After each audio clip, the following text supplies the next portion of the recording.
बांकीपुर विधानसभा उपचुनाव की सियासी एक्सप्रेस अब सुपरफास्ट रफ्तार पकड़ चुकी है। एक तरफ एनडीए है जिसने पूरी ताकत झोंक रखी है। मुख्यमंत्री सम्राट चौधरी से लेकर रविशंकर प्रसाद तक दिग्गजों की फौज आज बीजेपी उम्मीदवार अभिषेक कुमार सिन्हा उर्फ बंटी के नामांकन में खड़ी नजर आई। संदेश साफ है, नितिन नवीन की इस परंपरागत सीट पर बीजेपी अपनी साख झुकने नहीं देना चाहती। दूसरी तरफ आरजेडी की रेखा गुप्ता ने भी पूरे दमखम के साथ पर्चा दाखिल कर दिया और दावा ठोक दिया कि इस बार बीजेपी का भ्रम टूटेगा। वहीं जनसुराज के प्रशांत किशोर भी 11 जुलाई को हुंकार भरने के लिए तैयार हैं, जिन्हें लेकर जेडीयू के मंत्री अशोक चौधरी कह रहे हैं कि वो सिर्फ वोट कटवा है, लड़ाई में कहीं नहीं है। लेकिन इस पूरी सियासी पिक्चर में सबसे बड़ा सस्पेंस, सबसे बड़ा एक्स फैक्टर और सबसे बड़ी नूरा कुश्ती कहीं और चल रही है।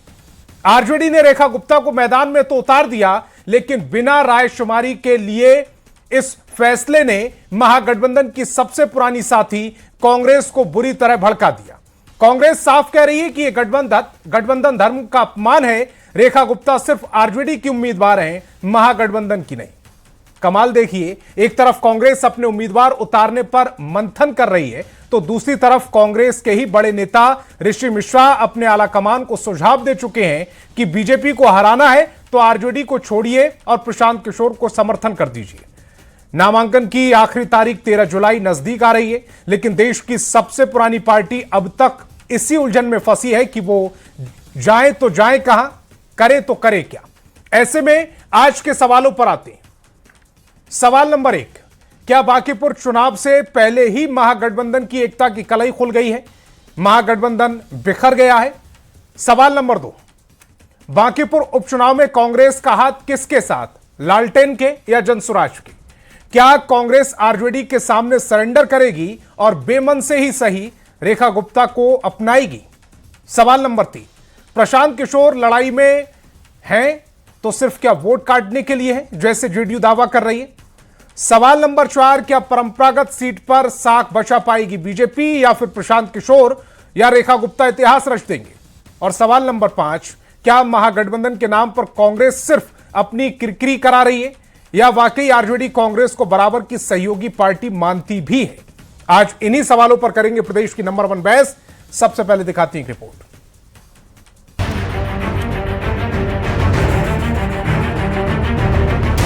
बांकीपुर सीट के उपचुनाव की सियासी एक्सप्रेस अब रफ्तार पकड़ चुकी है। गुरुवार को एनडीए और आरजेडी प्रत्याशियों ने नामांकन दाखिल किया। एनडीए समर्थित बीजेपी प्रत्याशी अभिषेक कुमार सिन्हा उर्फ बंटी ने नॉमिनेशन फाइल किया। इससे पहले उन्होंने भगवान के दरबार में मत्था भी टेका, पूजा पाठ कर जीत का आशीर्वाद लिया। भगवान के साथ ही अभिषेक ने माता पिता का आशीर्वाद भी लिया। इस मौके पर उनके माँ बाप बेहद भावुक नजर आए।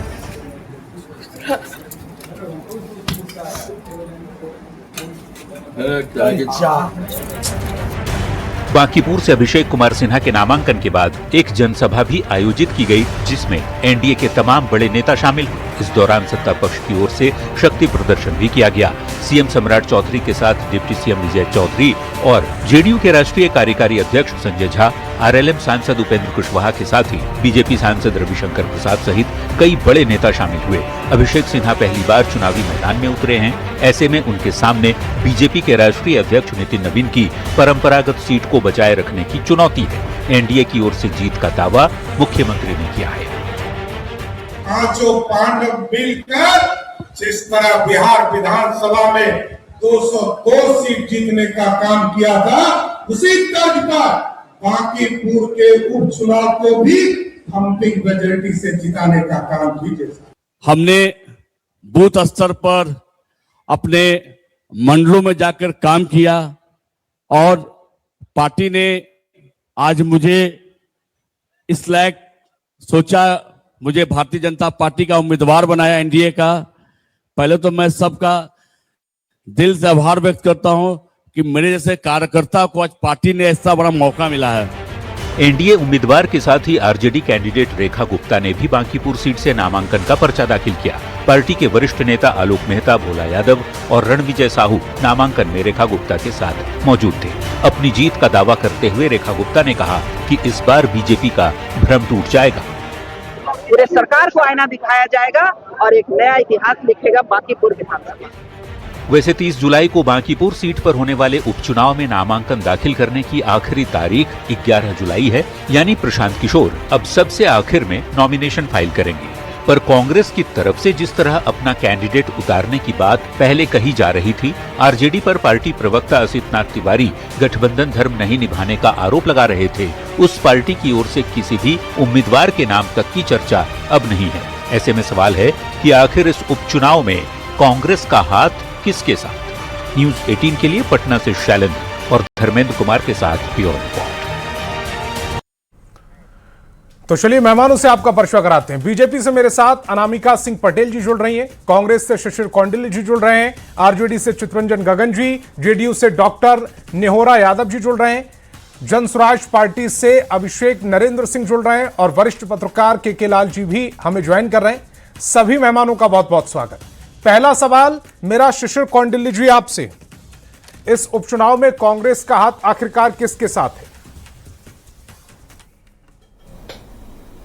देखिए संतोष जी, स्पष्ट है, क्योंकि हमारा और राष्ट्रीय जनता दल का जो साथ है वो बड़े भाई छोटे भाई की तरह है। हम लोग एक ही परिवार के, एक ही एलआई के हैं और साफ तौर से जब परिवार में कुछ शिकायतें होती हैं तो शिकायतों को एक्सप्रेस करना भी जो है वो पारिवारिक धर्म होता है और हम इसको गठबंधन का धर्म भी मानते हैं। मतलब अब जो बात रही समर्थन, सीधी बात करते हैं। अभी थोड़ी देर किया तो मैं पूरा जवाब दे दूं। शिशिर जी, बड़ा स्पष्ट, क्योंकि दर्शकों को कंफ्यूजन नहीं होना चाहिए। कांग्रेस के एंगल से आरजेडी के साथ हैं आप? कांग्रेस पार्टी बिल्कुल स्पष्ट तरीके से महागठबंधन की जो प्रत्याशी हैं रेखा गुप्ता जी, उनके साथ है, उनका समर्थन करती है। लेकिन आज जब उन्होंने नामांकन दाखिल किया उस समय कांग्रेस नहीं थी वहां, कांग्रेस का कोई नेता नहीं था वहां, महागठबंधन की बाकी पार्टियों का भी कोई नेता वहां मौजूद नहीं था।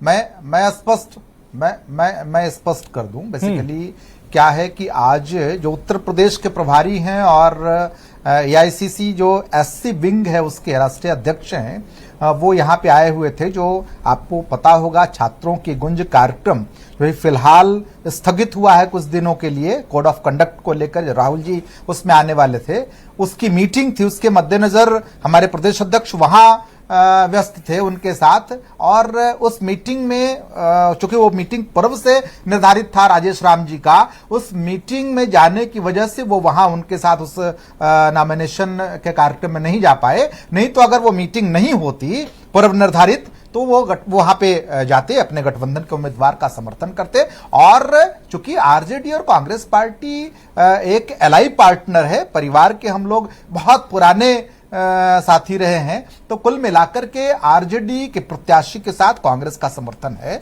इसमें जो है वो कहीं इफ बट की गुंजाइश, मतलब नाराजगी खत्म हो गई?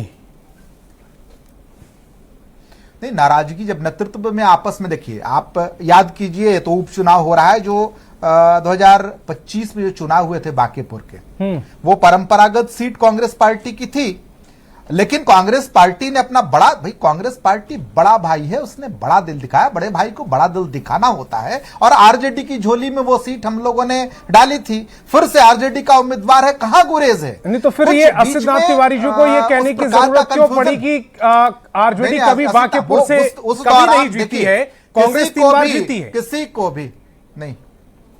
मैं संतोष जी बताऊं आपको कि ये परेशानी, देखिए बात जरा रेसिप्रोकेशन आपस में होना चाहिए ना। जब आपको हम सम्मान दे रहे हैं तो आपसे भी सम्मान की अपेक्षा होती है। वहां पे कहीं ना कहीं ये थोड़ा सा मतलब अदरवाइज फीलिंग की बात थी।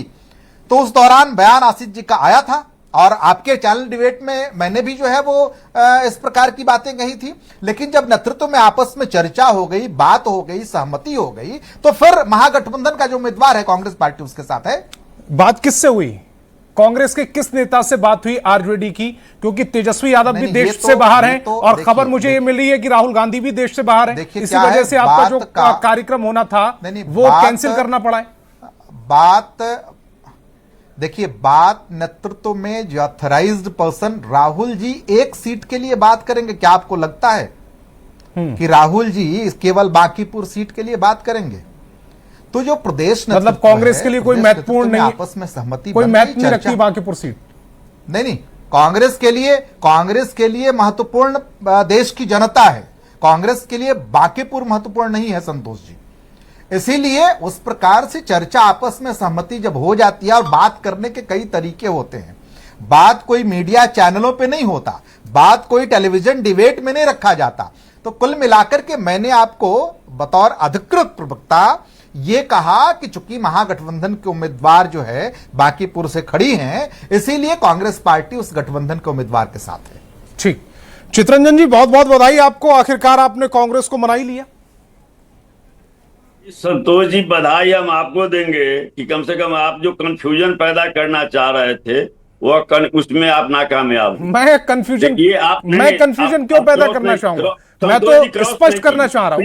प्लीज क्रॉस नहीं कीजिए, प्लीज क्रॉस नहीं कीजिए। हम बोल देंगे उसके बाद फिर आप सवाल कीजिएगा जी। आपने कहा कि आज के नॉमिनेशन में एक तरफ आपने कहा कि एनडीए के सारे नेता उपस्थित थे, और महागठबंधन की तरफ से आपने कहा कि कोई जो गठबंधन का कोई साथी नहीं था। आपको मैं बता देता हूं कि राजेश राठौर जो मुख्य प्रवक्ता हैं कांग्रेस के, वे थे, और जो है सो महागठबंधन के सारे घटक दल सीपीआई, सीपीएम, वीआईपी के प्रदेश अध्यक्ष थे, सीपीएम के ललन चौधरी थे, हर गठबंधन के हर पार्टी के महत्वपूर्ण साथी उपस्थित थे। और एक बात आपने जो कहा आशीष नाथ तिवारी जी का, पिछले दिन आप ही के डिबेट में आशीष जी और हम साथे बैठे हुए थे, उस समय भी आशीष नाथ तिवारी जी ने स्थिति स्पष्ट कर दी थी, उसके बावजूद भी आप कंफ्यूज हैं। और एक चीज और मैं कह देना चाहता हूं, चितरंजन जी, आशीष नाथ तिवारी जी ने बैठकर यहाँ कहा था कि हम अगले दिन 2 बजे तक इस पर फैसला ले लेंगे, और वो मीडिया तक आ जाएगा, वो फैसला मीडिया तक वो फैसला नहीं आया। संतोष जी, थोड़ा सा धैर्य रखिए, थोड़ा सा धैर्य रखिए। मैंने कहा कि हमारे यहाँ डेमोक्रेटिक सिस्टम है, हम लोग डेमोक्रेटिक सिस्टम में विश्वास रखने वाले हैं। यह नहीं है कि 2 आदमी जो फैसला ले लेगा, नरेंद्र मोदी जी और अमित शाह जी, उसके खिलाफ भाजपा के छोड़िए, डेमोक्रेटिक डिसीजन था कि कांग्रेस को आपने बताया भी नहीं, और कांग्रेस ये कहती जा रही है कि गठबंधन धर्म का पालन नहीं किया। क्या ये कांग्रेस ने कहा कि आरजेडी ने गठबंधन धर्म का पालन नहीं किया? ये कांग्रेस का स्टेटमेंट था, आशीष नाथ तिवारी जी का स्टेटमेंट था। और तो फिर आपने कौन सा डेमोक्रेटिक फैसला लिया? नहीं, परसों हमारे साथ बैठे हुए थे डिबेट में, फिर आपने ध्यान से नहीं सुना उनको, उनकी नाराजगी को ध्यान से नहीं सुना आपने? नहीं, मेरा ऑब्जेक्शन है संतोष जी, मेरा ऑब्जेक्शन है, ऑब्जेक्शन नहीं, घोर ऑब्जेक्शन है कि आपने कहा कि महागठबंधन के कोई घटक दल उपस्थित नहीं थे, सब घटक दल उपस्थित थे, उसके बावजूद भी आप अभी शिशिर कौंडिल जी से मैंने सवाल पूछा था, शिशिर कौंडिल जी ने क्या बोला? मांझी के पार्टी का कोई था क्या? नहीं, एनडीए में जितना मांझी का कोई था क्या? और एनडीए में डेमोक्रेटिक सिस्टम नहीं है, किसी की हिम्मत नहीं है, जनता दल ही हो, चाहे चिराग जी हो, चाहे जो सो और जो उसमें घटक है मांझी जी हो, हिम्मत नहीं है कि जो है सो अमित शाह जी और इनका नरेंद्र मोदी जी के आदेश को अवहेलना कर उसके खिलाफ में एक चितरंजन जी में हिम्मत है तेजस्वी यादव के डिसीजन को उल्लंघन करने की? गठबंधन की चिंता आपको है, लेकिन यह बताइए आप इनके घर में झांक रहे हैं, आप इनके घर में झांक रहे हैं, आप अपने घर की बताइए ना। घोषणा की थी तेजस्वी यादव के आदेश का उल्लंघन करने की हिम्मत है चितरंजन गगन में? अपन गठबंधन के दलों से बात किया था, हिम्मत है इतनी? बनाना चाह रहे हैं, एक परसेप्शन बनाना चाह रहे हैं। मैं कोई परसेप्शन नहीं बना रहा, मेरे परसेप्शन बनाने से कोई परसेप्शन नहीं बनता चितरंजन जी। रेखा गुप्ता भारी मतों से बांकीपुर सीट जीतने जा रही है, भरम में नहीं रही है, और भाजपा लड़ाई में भी नहीं रहेगी, 3 नंबर पर रहेगी भाजपा। भाजपा को वोट कौन है? इतने दिनों से तो केवल एक ही जाति का कैंडिडेट रहेगा। वैश्य में जबरदस्त नाराजगी है, खासकर जो कोर वोटर रहा है भाजपा का, उसमें नाराजगी है कि क्या बंधुआ मजदूर हम है कि बस एक ही जाति के उम्मीदवार आप बार बार देते रहिएगा। और उसके बाद देखिए स्थिति बदल गई है, नीट छात्रा हत्या मामला, भरत तिवारी मामला, और अभी तक देखिए संजोग से अभी तक थोड़ा हल्का फुल्का बारिश हो रही है। निहोरा भाई हमारे बैठे हुए हैं, इनके घर से निकलने में प्रॉब्लम है। अभी 30 तारीख को चुनाव है, उसके पहले पटना की नारकीय स्थिति जो है इन सारे चीजों को लेकर तो मैं तो कह रहा हूं कि भाजपा तो लड़ाई में भी नहीं रहेगी, भ्रम में लोग हैं। और बीजेपी के प्रवक्ता भी मेरे साथ जुड़े नहीं है, लेकिन चूंकि आपने एनडीए का भी जिक्र कर दिया, हाँ अपनी बात कह लीजिए, उसके बाद मैं नेवरा यादव जी की तरफ जा रहा हूं। है अहम जो भाजपा अनामिका जी भी दिख रही है, वह अहम टूटेगा, दिख रही है अनामिका जी। अहंकार टूटेगा। बांकीपुर की जनता जो यह अहम है भाजपा को कि हमारा बंधुआ मजदूर है भागी यहाँ बांकीपुर का वोटर, वह भरम टूटेगा। अनामिका जी आप फाइट में भी नहीं है, बताया जा रहा है कि आप तीसरे नंबर के लिए कोशिशें कर रही हैं, यानी कि आरजेडी ने पहले नंबर पर खुद को रख लिया और दूसरे नंबर पर संभवतः प्रशांत किशोर को रखा होगा, क्योंकि कांग्रेस ने तो अपना कैंडिडेट उतारा नहीं है। संतोष जी, मैं चितरंजन जी को सुन रही थी, काफी बड़े हैं और उम्र के साथ हताशा आती जा रही है। जिस तरह से उन्होंने देखा है कि 24 सीट पर वो सिमट गए हैं, निसंदेह जब लालू जी ने जातीय उन्माद वोट मेरा बड़ा है, वोट पूजा जी, वोट मेरा बड़ा है। अब सीट भरे, सीट शांत रहिए, वोट पर जाइए, वोट पर अब शांत बात कर रही हूँ। आपकी मशीनरी, इलेक्शन कमीशन, सारे हेरा फेरी के बाद जो है सो वोट मेरा बड़ा है, तब आप सीट उठा लाए हैं। सिमट गए, आगे भी सिमट जाएंगे, फिक्र मत करिए। अरे गलतफहमी में है, थोड़ा सा ढूंढ कीजिए, वोट कर लीजिए। 2 करोड़ वोट आया है महागठबंधन को, 2 करोड़। आज तक इतना वोट कभी नहीं आया। ठीक है, ये जो वोट आया है ना चितरंजन जी, उसको सीटों में भी कन्वर्ट होना होता है। आपने अपने समय पर अपनी बात रखी। पहले मैं अनामिका जी को सुन लूं, अनामिका जी को सुन लूं, बाकी भी मेहमान है। अब ये वोटरों को खरीदने की, अब ये वोटरों को खरीदने का वो पैतरा ना फेंकिए। ये आप उन पर आरोप लगा देते हैं कि वोटर बिकाऊ हैं। जब इस तरह का स्टेटमेंट आप देते हैं तो आप वोटरों पर सवाल खड़े करते हैं, और बांकीपुर में आपको जाना है उन्हीं वोटरों के बीच में। जब आप आरोप लगाते हैं कि वोटर को खरीद लिया, तब ये उन्हीं वोटरों के बीच में आपको जाना भी है। इसलिए बहुत सोच समझकर इस डिबेट में बोलिएगा। मैंने खरीद लिया सो नहीं, मैंने कहा कि 10,000 रुपया आपको बांटने के लिए मजबूर होना पड़ा। ठीक है, मैं अनामिका जी का टर्न है, मैं सुन लूं, मैं सुन लूं अनामिका जी को। प्रदेश का नाम मुझको याद नहीं है। नहीं, ये स्थिति यह है, देख लीजिए कि उनके जो प्रदेश अध्यक्ष हैं, कैंडिडेट है कौन, नाम ले रहे थे किसका, कैंडिडेट है अभिषेक, नाम ले रहे थे आशीष। यह स्थिति है। कौन ले लेता नाम? यह घबराहट में, बेचैनी में, नर्वसनेस जो है, खनी नर्वसनेस अभी दिखाई पड़ रहा है, अभी नर्वसनेस दिखाई पड़ रहा है। अनामिका जी भूल गए, बीच में अब इंटरप्ट मत कीजिएगा चितरंजन जी। अनामिका जी, इस अनर्गल प्रलाप का हमने कम से कम अपनी बहनों को 10,000 रुपए दिए ना, हमने नौकरी के बदले किसी की जमीनें नहीं हड़पी ना, हमने गाय भैंसों का चारा नहीं खाया ना। चितरंजन जी की बात करते को चुप रहिए, मैं आपका लिहाज कर रही हूं, बात ऐसे को चुप रहिए। अपने संस्कार का परिचय मत दीजिए, अपना चरित्र यहाँ पे परिचय मत दीजिए, संस्कार का परिचय का महिलाओं का क्या बात करिए, थोड़ा सा लिहाज करिए, निर्लजता, थोड़ा सा अपना ध्यान रखिए। 24 सीट पे खड़ा कर दिया आपको इसी जनता ने, उन्हीं बहनों ने आपको 24 सीट पे समेट दिया। आप अगली बार 0 पे हो जाएंगे। 24 सीट पे समेट दिया आप लोगों को, आपको 24 सीटों पे समेट दिया चितरंजन जी। आपको क्या हिम्मत है, आपको आप किसी की मृत्यु को बुलाना चाहते हैं, आप हमारी बहन की बात करते हैं, आप हमारी लीड की बहन की मृत्यु की बात करते हैं, हमारी तिवारी की बात करते हैं, आप किसी की मृत्यु को बुलाना चाहते हैं। आप बार बार क्या कहते हैं, आप मुद्दों की बात नहीं करते, आप बार बार कहते हैं अब स्थिति बदल चुकी है, भारत तिवारी नीट, आज किसी की मृत्यु पे आप चुनाव लड़ना चाहते हैं। ये आपका संस्कार है, ये आपका चरित्र है, आपका चरित्र है, आपका चेहरा है। आप किसी की मृत्यु में चुनाव लड़ना चाहते हैं, आप किसी की मृत्यु में चुनाव लड़ना चाहते हैं, आप किसी की मृत्यु में चुनाव लड़ना चाहते हैं। आपके नेता कितने गंभीर हैं, आपके यहाँ चुनाव होना और आपके नेता अपने परिवार के साथ छुट्टियां मना रहे हैं। ये एनडीए का काम करता है। ये बड़े से बड़े नेता मंच पर बैठे हुए थे, एनडीए के कार्यकर्ताओं से जीतने के लिए आपको 7 जन्म लेने पड़ेंगे। हमारे नेता विदेश नहीं घूमते कांग्रेस और आरजेडी की तरह, हमारे नेता मंच पे बैठते हैं, घर घर जाते हैं और जीत के दिखाते हैं। और बांकीपुर की देवतोली जनता आपको नहीं दिखाएगी। आवाज धीमी करिए चितरंजन भैया, आवाज धीमी कर लीजिए, आवाज धीमी करिए। आप बोलेंगे 900 चूहे खा के बिल्ली हज को जाएगी, आप भ्रष्टाचार के बारे में बोलेंगे? आपके तो सुप्रीमो जमानत पर है, आप गाय का चारा के जमानत पे आप क्या मैं अभिषेक नरेंद्र जी की तरफ जा रहा हूं। इस गर्माहट से आप अंदाजा तो लगा सकते हैं कि बांकीपुर की जो सीट है वो कितनी महत्वपूर्ण है सभी के लिए। अभी अनामिका जी आ रहा हूं आपके पास, अनामिका जी आपके पास आ रहा हूं, समय दूंगा आपको, पर्याप्त समय दूंगा। अनामिका जी आपको पर्याप्त समय दूंगा, क्योंकि चित्रंजन जी मैं आपसे दरख्वास्त कर रहा हूं शुरुआत में, फिर आप मुझ पर आरोप लगाइएगा और डिबेट छोड़कर भाग जाइएगा, उससे कोई फायदा नहीं है। आप अपने समय पर आप बोलिएगा, आप अपने समय पर बोलिएगा, बाकी प्रवक्ता अपने समय पर बोलेंगे। अगर आप बीच में इंटरप्ट करते रहेंगे तो ये समय जाया हो रहा है, इससे किसी का कोई भला नहीं है। मजबूर होना पड़ेगा। आपने जब आरोप लगाए, दूसरे दिशा में ले जाएंगे तो जवाब देने के लिए हमें मजबूर चित्रंजन जी जब आपने आरोप लगाए आपको इंटरप्ट किया किसी ने? मैंने काउंटर क्वेश्चन किया, उस पर आप भड़क गए कि नहीं नहीं पहले मैं बोलूंगा भरपूर, उसके बाद आप काउंटर क्वेश्चन कीजिएगा।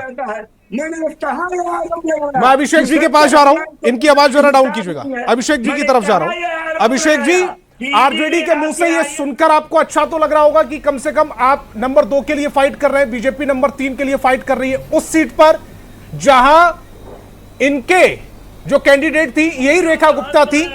6 महीने पहले उनको 47,000 के आसपास वोट पड़े और उनका हार का अंतर 51,000 था।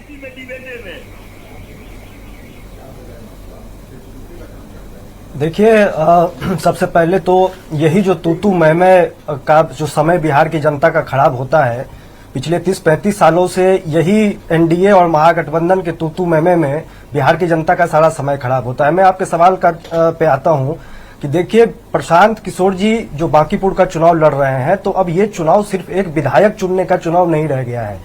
अब ये चुनाव बिहार की राजनीति को एक नया दिशा देने का चुनाव हो गया है। और इसीलिए आप देखेंगे कि प्रशांत किशोर न सिर्फ बांकीपुर के 3,96,000 जनता का समर्थन मांग रहे हैं, बल्कि पूरे बिहार के उन लोगों का समर्थन मांग रहे हैं जो लोग बिहार में एक नई राजनीति चाहते हैं, जो लोग पिछले 6-7 महीनों के सम्राट निरंकुश सम्राट सरकार के शासन से बिहार उस पर अंकुश लगाना चाहते हैं, और जो लोग चाहते हैं कि सच मायनों में बिहार के विधानसभा में कोई ऐसा प्रतिनिधि जाए जो बिहार की जनता की आवाज को बिहार के विधानसभा में प्रमुखता के साथ रखे।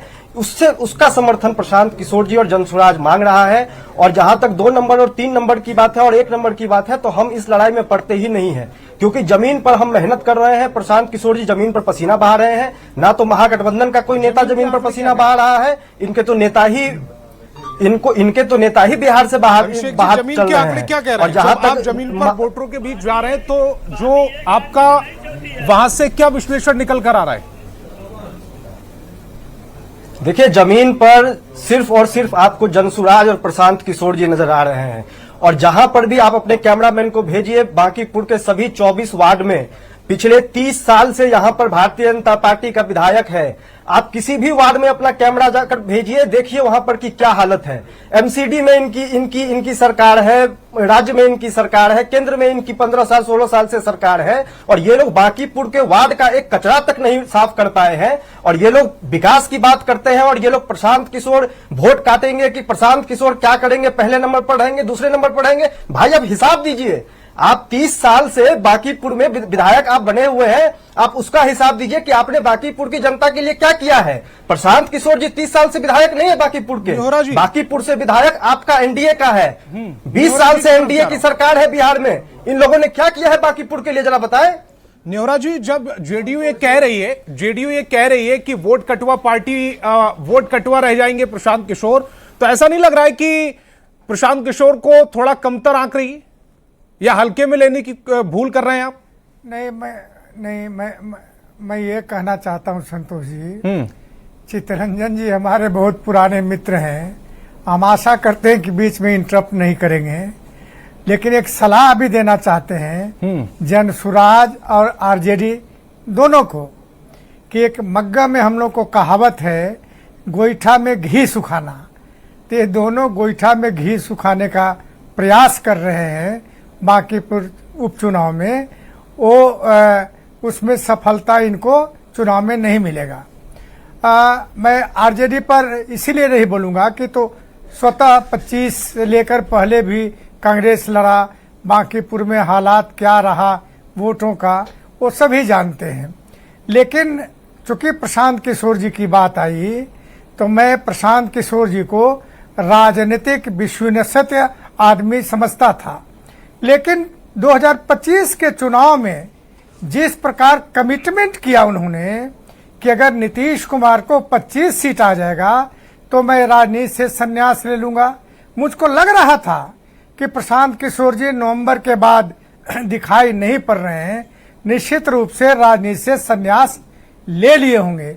लेकिन जब देखा कि प्रशांत किशोर जी चुनाव लड़ेंगे तब मुझको लगा कि प्रशांत किशोर जी जो राजनीतिक रूप से गौण हो गए थे, कम से कम चुनाव के मैदान में आने के बाद उनके नामों की चर्चा चलेगा देश स्तर पर, इसीलिए कि उस क्षेत्र के जो माननीय विधायक रह चुके हैं नवीन किशोर जी, आज बड़ी पार्टी, देश नहीं दुनिया की बड़ी पार्टी के राष्ट्रीय अध्यक्ष बने हैं और इसीलिए उस क्षेत्र से लड़ रहे हैं ताकि हमारी चर्चाएं देश और विदेश तक हो। लेकिन चर्चाएं होने से नहीं होता है, मतदाता इस बात को समझती है कि नवीन किशोर जी ने नितिन नवीन ने कितना काम किया है बांकीपुर इलाके में। एक अगर आप उस पर चर्चा कराना चाहेंगे तो मैं एक फहरिस्त दूंगा कि किस प्रकार तो दावा कर रहे हैं कि किसी भी वार्ड में वहां पर सफाई नहीं है, वहां नाली से लेकर सड़कों की बुरी स्थिति है। बांकीपुर में किए गए 5 काम पिछले 30 सालों में नितिन नवीन के द्वारा और उनके पिताजी के द्वारा जो इन लोगों ने काम ये गिना रहे हैं, एनडीए की सरकार है, ये गिना दे 5 काम गिना दे बांकीपुर में 24 वार्ड के। 5 काम नहीं, 5 काम ये गिना दे। ज्यादा सुनिए, जो मेरे पास है सामुदायिक भवन बांकीपुर, सुन लीजिए ना। अब अभिषेक जी सुन लीजिए, बार व्यक्तिगत आपने सवाल किया, बहुत जवाब लीजिए। हाँ, बांकीपुर, अनामिका जी आऊंगा आपके पास। कंकरबाग नगर निगम के प्रत्येक अंचल में सामुदायिक भवनों का निर्माण, टोला में दुजरा देवी स्थान, मछली बाजार, जुब्बा साहनी और संत शिरोमणि रविदास मंदिर दशरथा बांकीपुर अंचल का रहे। सुनिए, का 5 काम नहीं बता पा रहे हैं। अरे ये क्या आप क्या सुन रहे हैं अभी? बांकीपुर के ये किसकी बता रहे हैं अभिषेक जी? ये किसकी बता रहे हैं आप? 30 साल से नहीं तो आप बताइए ना, बिना देखे 5 काम गिनाने में 5 मिनट से ज्यादा का वक्त लग रहा है। विधानसभा थोड़ी है। बांकीपुर के वो तो पथ निर्माण मंत्री थे नितिन नवीन, पथ निर्माण मंत्री थे। पथ निर्माण मंत्री के तौर पर आपने बिहार में नहीं देखा? वही मैं कह रहा हूं संतोष भाई रोड आप कैमरा लेकर जाइए किसी भी वार्ड में। आपने 5 का जिक्र किया, कम से कम 15 मैंने सुना। स्थिति है देखिए, नाला जोड़े गए सड़कों से। अब ये क्या काम गिना रहे हैं, कहां से ये डाटा लेकर आए हैं? ये तो आप कैमरा लेकर जाइए ना। आप तो खामियां निकाल बताए ना। जो प्रत्यक्ष है उसको प्रमाण की कोई आवश्यकता नहीं है। मैं कह रहा हूं कि आप कैमरा लेकर किसी भी वार्ड में जाइए। ठीक, मैं के लाल जी की तरफ जा रहा हूं। नहीं है, गंदगी है। मैं ऐसे व्यक्ति के पास जा रहा हूं जो बिहार की राजनीति से बहुत अच्छे से वाकिफ है। गली मोहल्ले में जाकर उन्होंने पत्रकारिता की है। हार का घोषणा कर रहे हैं, बताइए। हारिएगा जमानत बताइए तो भैया, जमानत बचेगा नहीं। पहले ही घोषणा कर रहा है। अभिषेक जी सुनते भी हैं, अभिषेक जी सुनते भी हैं। तारीख का इंतजार कीजिए। अरे रुकिए अब किसी वरिष्ठ पत्रकार को मैंने न्योता दिया है, उनका भी विश्लेषण सुन लीजिए। वो बिहार की राजनीति को बहुत अच्छे से समझते हैं, गली गली चौराहे में घूमे पाया। जल्दी से न्योरा जी, जल्दी से, उसके बाद जा रहा हूँ के लाल जी के पास। हाँ, पूरा मैं नहीं कह पाया। ये मुझको ये बताएं कि प्रशांत किशोर जी बांकीपुर के जो सीमांकन है वो बता दे तो, कहां से कहां तक सीमांकन है। हम प्रशांत किशोर जी के बारे में मैं कह रहा हूं कि सीमांकन बता दे, गली और सड़क बता दे, और ऐसे ही जनता वोट कर देगी आपको। आप ठीक, अब मैं के लाल जी की तरफ जा रहा हूं। के लाल जी, एक तरफ दावा है क्या किया है कि बीजेपी जो कि उसका गढ़ है। अभिषेक जी आ रहा हूं, एक मेहमान जिसके पास मैं एक भी बार नहीं गया हूं, अनामिका जी बीच में अपनी बात नहीं रख पाई, उनके पास भी जाना है मुझे। के लाल जी, ये जो दावा किया जा रहा है कि बीजेपी ने 30 साल से वहां से नितिन नवीन और उनके पिताजी 1995 से लगातार वहां पर विधायक रहे हैं, लेकिन काम नहीं हुआ। सवाल है कि फिर वो जीतते कैसे रहे। दूसरा ये कि नितिन नवीन की जो परंपरागत सीट है उस पर अभिषेक सिन्हा जो कि वहां के लोकल कार्यकर्ता हैं, उनको ये टिकट दिया है, ये कितना बेनिफिट देगा बीजेपी को? और तीसरा, चितरंजन गगन जी कह रहे हैं कि बीजेपी 3rd नंबर पर रहेगी, यानी कि 1st नंबर पर उन्होंने अपने आप को रखा होगा, दूसरे नंबर पर जन स्वराज को रखा होगा, क्योंकि दूसरे नंबर पर आरजेडी अपने आप को नहीं रखेगी। अब आप बोलिएगा के लाल जी। संतोष जी, मैं ये कहूंगा कि विकास को लेकर के जो पैनल डिस्कशन हो रहा है, देखने की बात होती है, दिखाने की बात होती है। प्रशांत किशोर जी भी गली गली मोहल्ले जा रहे हैं, लोगों को कह रहे हैं ये बात। एक बात ये गौर करना चाहिए, प्रशांत किशोर जी ये भी कहे हैं कि जो बीजेपी का वोट है, वो वोट यदि मिल जाए, इसके अलावे भी कुछ वोट मिल जाए तो मैं जीतूंगा, उनको देना चाहिए। हम कह रहे हैं प्रशांत किशोर जी ये बात जो कह रहे हैं, वो तो ऐसा लगता है कि नैतिक रूप से हार स्वीकार कर ले। मैं उनकी बात का विश्लेषण कर रहा हूं। बाकी आप नाले मोहल्ले और ये सब की बात मत करिए। अगर वैसी बात अगर मैं कहूंगा तो मुझे कहा जाए कि बीजेपी के तरफ से बोल रहे हैं। ये तो देखने की बात है, दोनों चुनौती दे रहे हैं, जमीन पे जाए देखें। रही बात की आप कह रहे हैं 30 साल से है, आप अभिषेक सिन्हा को उम्मीदवार बनाएगा। अभिषेक सिन्हा है कौन? अभिषेक सिन्हा 20 वर्षों से जमीनी स्तर पे पार्टी का काम करते आए हैं। घर घर अगर आप जाएं, मैं ये कह रहा हूं कि हर एक घर में आप जाएं और अभिषेक सिन्हा के बारे में पूछे तो वो कहते हैं कि हर एक समय अवेलेबल रहते हैं। फोन करिए, तुरंत कोई समस्या के लिए आ जाएंगे। उनको वो टिकट के बारे में सोच भी नहीं रहे थे। उनसे मेरी बात हुई तो बोले टिकट के बारे में सोच रहे, लेकिन मेरा मोबाइल हमेशा 24 घंटा ऑन रहता है। कोई भी आदमी अगर फोन करे तो उनकी सेवा के लिए तत्काल। तो एक ये बात है कि वो नितिन नवीन से जुड़े रहे, नितिन नवीन का काम किए, बूथ जमीन से जुड़े हुए। दूसरी बात क्या है कि चुनाव में आदर्श की बात कहना, अच्छी अच्छी बातें करना सुनने में बहुत अच्छा लगता है, लेकिन आपका वोटर आपको वोट देगा कि नहीं देगा, ये प्रश्न चिन्ह है। इस पे सोचने की जरूरत है। दूसरी बात, यह अभिषेक सिन्हा जो है बूथ लेवल पे काम किए हैं, इनका बूथ का मैनेजमेंट सुपर्ब है। ये नहीं, मैं उनकी प्रशंसा नहीं कर रहा हूं। आप जाएं वहां पे, हर एक बूथ पे जाएं तो हर एक आदमी कहता है कि कार्य करता है। और बीजेपी की तरफ से ये दिया गया, आप देखें कि जो है नितिन नवीन को जब अध्यक्ष बनाया गया, नितिन नवीन को भी विश्वास नहीं था कि वो पार्टी का अध्यक्ष बनेंगे। तो एक पार्टी जो है जमीन स्तर से कार्यकर्ता को ऊपर उठाता है, और अभिषेक सिन्हा भी आए हैं और वहां के लोग देख रहे हैं, तो इसका तो फायदा बीजेपी को मिलेगा। आप देखिए एनडीए पूरा एकजुट है। अभी यहाँ पे जो कांग्रेस के प्रवक्ता हैं वो स्पष्ट रूप से हमें लग रहा है कि आज पहली बार सुने हैं कि कांग्रेस ने जो है आरजेडी कैंडिडेट को समर्थन देने की घोषणा की। अगर इस तरह की बातें थी तो आम मतदाताओं में भ्रम की स्थिति नहीं होनी चाहिए। पार्टी को बयान जारी करना चाहिए और कहना चाहिए, और एकजुट होकर के सारे जो महागठबंधन के नेता हैं संयुक्त रूप से प्रेस कॉन्फ्रेंस करना चाहिए कि हमें जो है बीजेपी कैंडिडेट को हराना है। तो ये मैसेज जाना चाहिए, पेनिट्रेट करना चाहिए। लेकिन अभी ही पता चला कि भाई कांग्रेस ने ये किया, साथ में ये थे। आप एनडीए को देखिए, एनडीए एकजुट है। ये नॉमिनेशन भी दाखिल किए सारे एलायंस पार्टनर। लेकिन ये बता रहे हैं चितरंजन गगन जी, ये कह रहे हैं कि उसमें हमका कोई नेतृत्व नजर नहीं आया। अब संतोष सुमन को मैंने स्टेज पर तो नहीं देखा, क्या वो वहां पर मौजूद थे? इसकी भी जानकारी अभी तक मेरे पास नहीं। आप जिस तरह से हम लोग अभी, हम तो, मेरे लिए पहली जानकारी है कि भाई गठबंधन के किस स्तर के नेता थे। हो सकता है कि एनडीए के गठबंधन में भी हमका कोई प्रतिनिधि हो जो मेरे पास जानकारी नहीं है। तो ऐसा नहीं हो सकता है कि एनडीए एकजुट है, सब लोग होंगे। रही बात की नंबर 1, नंबर 2, नंबर 3 की बात, आप देखें कि रेखा कुमारी को 46,000 से अधिक वोट आया, नितिन नवीन को 98,000 से अधिक वोट आया, जन स्वराज की थी वंदना कुमारी जिसको 7,717 वोट आया, 17 वोट आया। अब ये जो है कैंडिडेट घोषित हो गया, तो अब ये कह रहे हैं, कांग्रेस के प्रवक्ता आशीष जी कह रहे थे कि सबको एकजुट हो जाना चाहिए और प्रशांत किशोर को समर्थन देना चाहिए। अब ये बताइए इंडिया गठबंधन का क्या फॉर्मूला है? इंडिया गठबंधन, पहले एनडी गठबंधन एकजुट हो, जन स्वराज तो एनडी गठबंधन का हिस्सा है नहीं। तो आप कहते हैं कि सब एकजुट हों और बीजेपी के कैंडिडेट को हराने के लिए प्रशांत किशोर को दिखाएं। आम लोगों तक तो ये मैसेज गया, तो पूरा जो है स्थिति भ्रम की स्थिति है। भ्रम की उसी भ्रम पर मैंने सवाल पूछा था तो नाराज हो गए थे। उठाना पड़ेगा।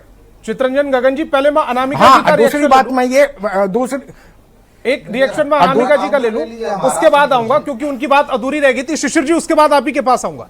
अनामिका जी, मैं लगातार सुन रही हूँ और नितिन नवीन जी के, आदरणीय नितिन नवीन जी के विषय में सब बोले जा रहे हैं। लोगों को ये जान लेना चाहिए कि वो व्यक्ति हैं जो 2 बार भारतीय युवा मोर्चा के राष्ट्रीय स्तर पे महासचिव रहे हैं, वो युवा मोर्चा के अध्यक्ष रहे हैं। उनका मंडल पे नीचे जाकर बूथ स्तर पे किस तरह की उनकी योजनाबद्ध तरीके से वो काम करते हैं, ये मैंने देखा है। जब वो युवा मोर्चा के अध्यक्ष थे, उन दिनों मैं उन दिनों महिला मोर्चा के अध्यक्ष हुआ करती थी। उनको काम करते हुए, और जिस अभिषेक भैया के बारे में अभी लगातार ये लोग टीका टिप्पणी कर रहे हैं, आप बिल्कुल सही कह रहे हैं हमारे आदरणीय लाल भैया कि वो जाकर आप घर घर में पूछिए। हमने किसी को उठाकर किसी जातीय समीकरण में टिकट नहीं दे दिया है, हमने किसी बड़े व्यक्ति के प्रिय व्यक्ति को टिकट नहीं दे दिया है। और ये लोग कितना उस टिकट को गंभीरता से ले रहे हैं, आप कल्पना करिए कि दोनों कांग्रेस के और आरजेडी के नेता विदेश में हैं और राबड़ी जी भी ये बात कर रहे हैं सुमन जी थे या नहीं, माजी जी की पार्टी के लोग थे या नहीं। अरे जितने थे वो ही आपके लिए काफी हैं, और वो भी अवश्य हमारे साथ ही है, सारे के सारे लोग साथ हैं। राबड़ी जी तो बिहार में थी।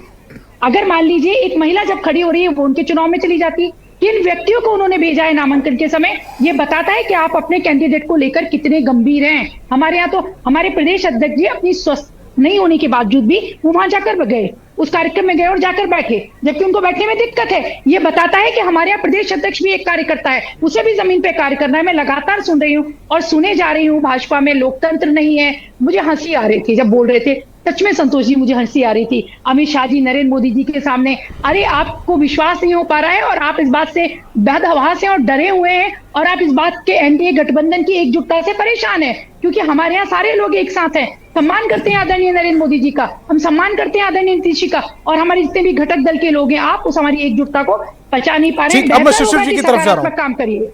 ठीक, शिशिर जी, ये राहुल गांधी जी भी नहीं है इस समय देश में, तेजस्वी यादव जी भी नहीं है इस समय देश में, और चुनाव बहुत नजदीक है, तो ऐसा नहीं है कि इंडी गठबंधन पूरी ताकत के साथ यहां पर मैदान में उतर रहा है।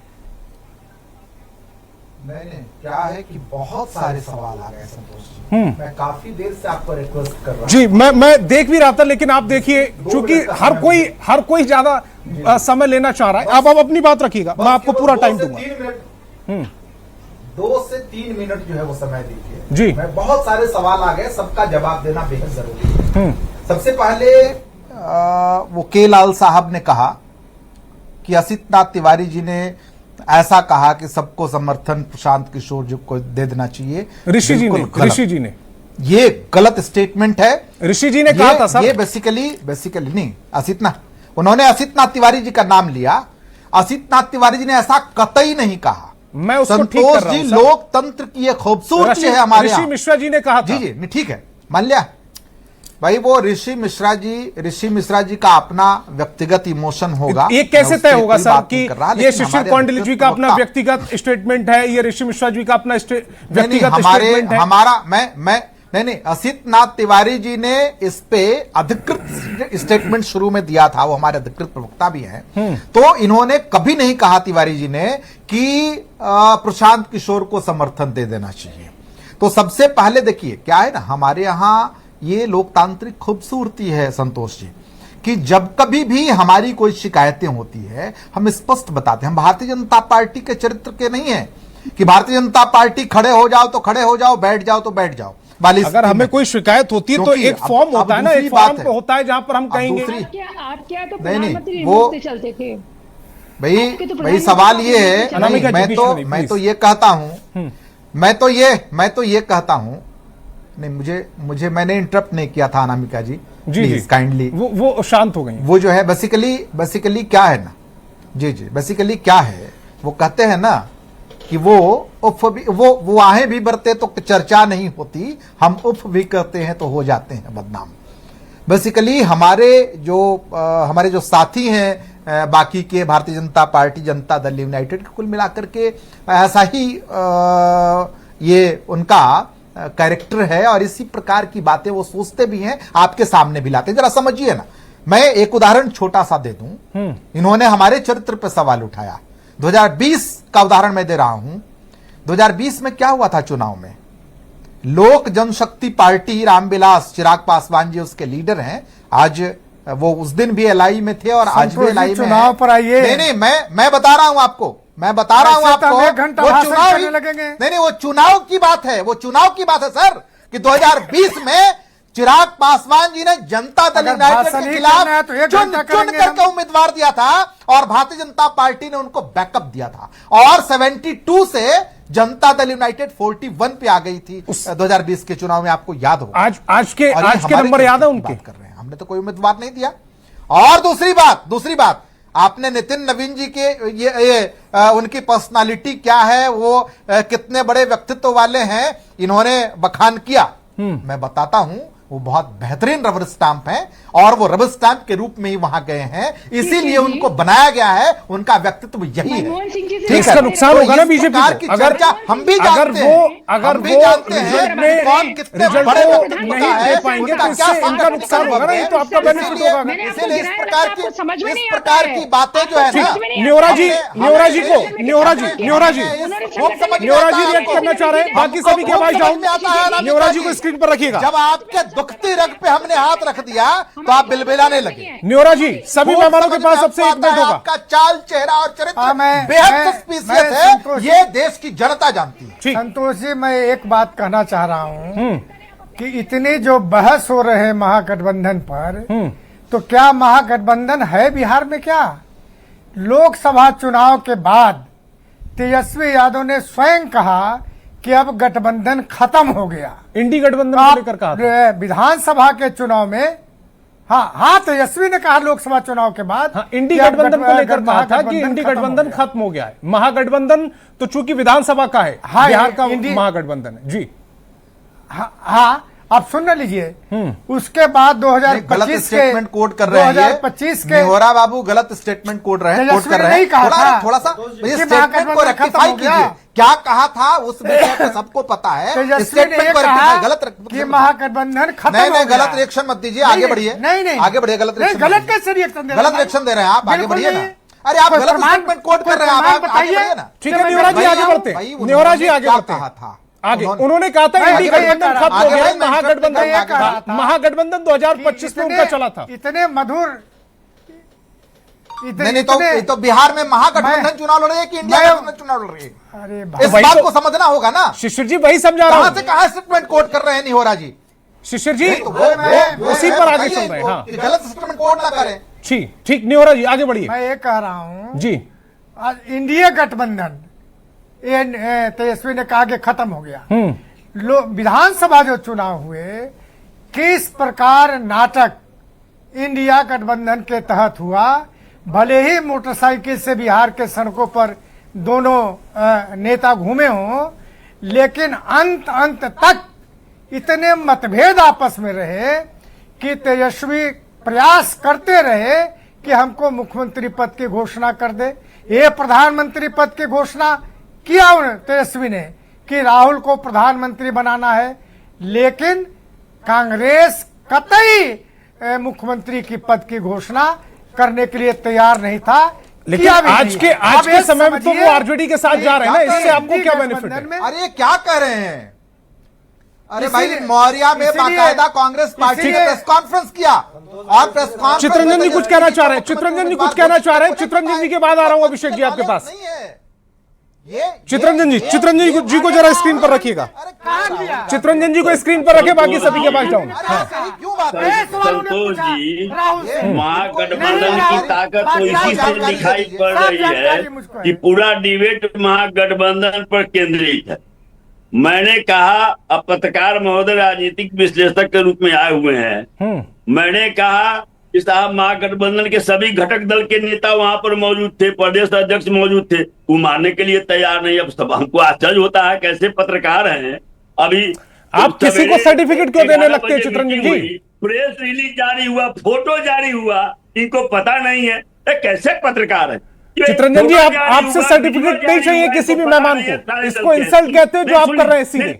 संतोष जी, मैं अभी आपसे पूछने लगूं, मैं आपसे पलटकर इसी भाषा का इस्तेमाल करूं, आपको खराब नहीं लगेगा? नहीं, पहले जवाब सुन लीजिए। हाँ। कहा गया कि दोनों नेता व्यक्तिगत टिप्पणी ना कीजिएगा टॉपिक पर। सुन लीजिए। हाँ। अरे आप सुनिए ना, सुनते है या नहीं है? दोनों नेता विदेश में हैं, तो पार्टी एक आदमी की पार्टी नहीं है, या भाजपा नहीं है कि नरेंद्र मोदी और अमित शाह की पार्टी है। पार्टी जो है एक बहुत बड़ा है। इसी का रिजल्ट है सर, आप 24-25 सीटों पर सिमटे हुए हैं। इसलिए नतीजा यही है, इसीलिए 24-25 सीटों पर सिमटे हुए हैं। आपका स्थापना दिवस, चूंकि किसी नेता को विदेश में जाना है, स्थापना दिवस 4 दिन पहले बन जाएगा। अमित शाह जी की पार्टी, नरेंद्र मोदी जी की पार्टी, आप बोलने नहीं देते हैं। मैं आपको पूरा मौका दे रहा हूं, लेकिन आप गलत विश्लेषण कर रहे हैं। सबसे कम समय मुझे अनामिका जी आ रहा हूं आपके पास, इसके बाद आप ही के पास आ रहा हूं, समय थोड़ा कम है। अनामिका जी ने कहा कि राबड़ी जी नहीं गई।